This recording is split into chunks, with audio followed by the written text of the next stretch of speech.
I am speaking today with Sven Dupré, who's director of the Research Institute for History and Art History and professor of History of Art, Science and Technology at Utrecht University and the University of Amsterdam in the conservation and restoration.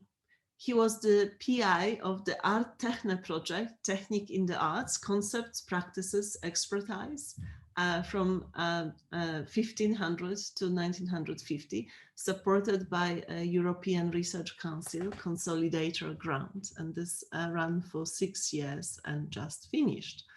Previously, he was professor of history of knowledge at the Freie Universität and director of the research group Art and Knowledge in Pre-Modern Europe at the Max Planck Institute for the History of Science in Berlin. And this is from where we know each other more profoundly.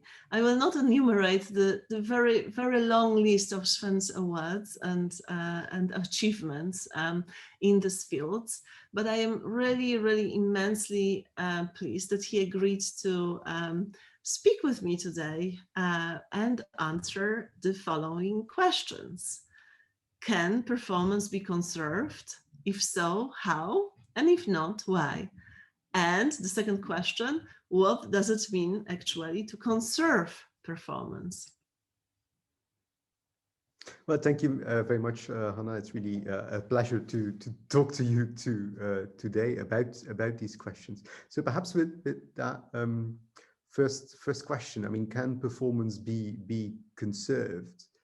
And I think there it's so I'm not a conservator by background, right? So I have a background as you've just introduced me. I mean, quite rightly in art history and in history of science and technology, or knowledge more generally.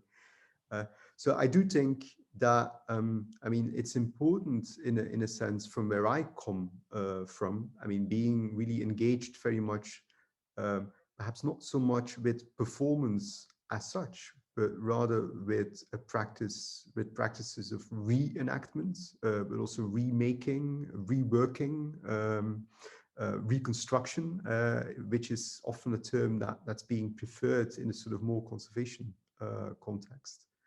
I think it's important to sort of make a distinction between, on the one hand, I mean, practice, and on the other hand, you know, technique or tacit knowledge, and that sort of terminology and kinds of knowledge. I mean, these are kinds and types of knowledge which I think can be preserved, can be taught, can be learned, are transmissible, and in a sense can also be very much conserved.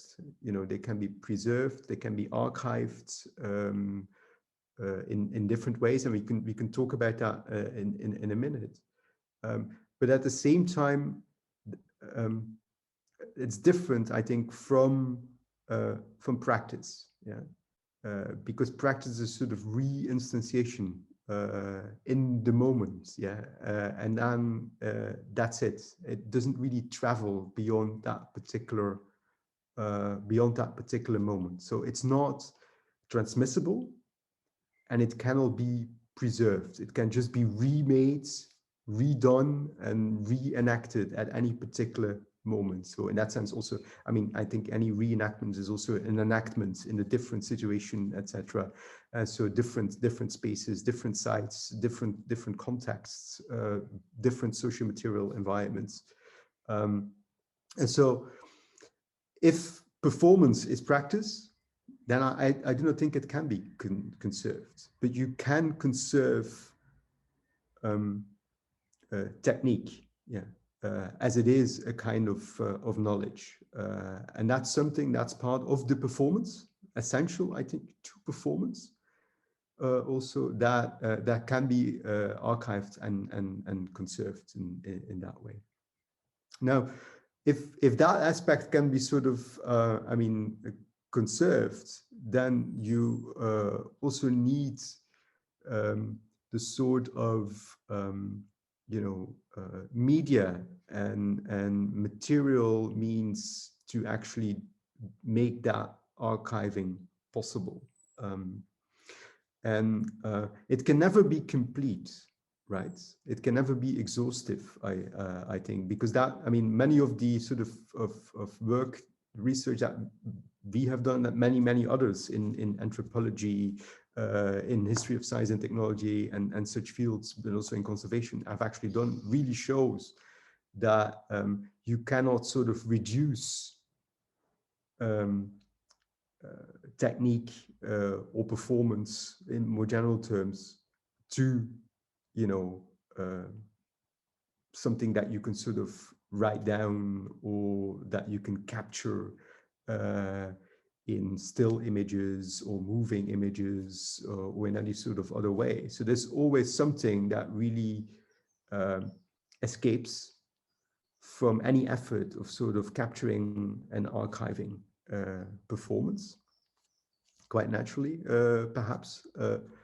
But I do think that, especially when it comes to, I also, let's put it like that, I would also not try to be too sort of pessimistic about any of these efforts. I mean, when doing, for example, reenactments, we very often get a sort of, or encounter a sort of very fundamental sort of epistemic skepticism about what we do.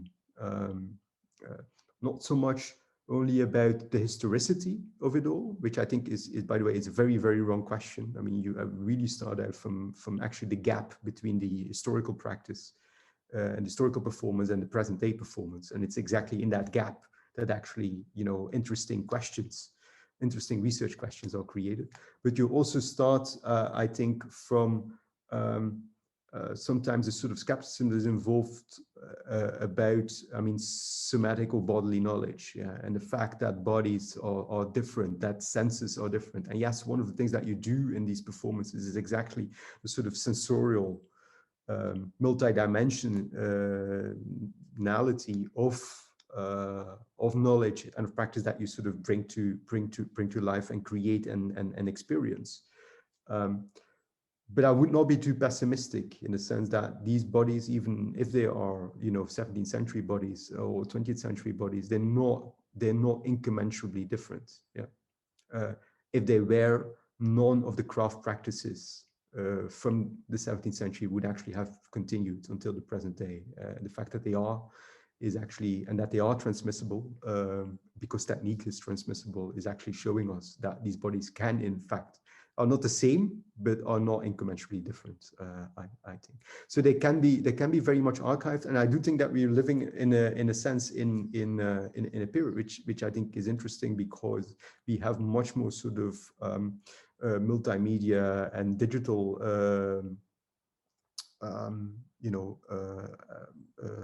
media at our disposal to actually try to capture the multi-sensorial aspects of these performances, which in previous times, if you would be limited to, you know, perhaps photographs and text, would have been much less easy to capture and to document.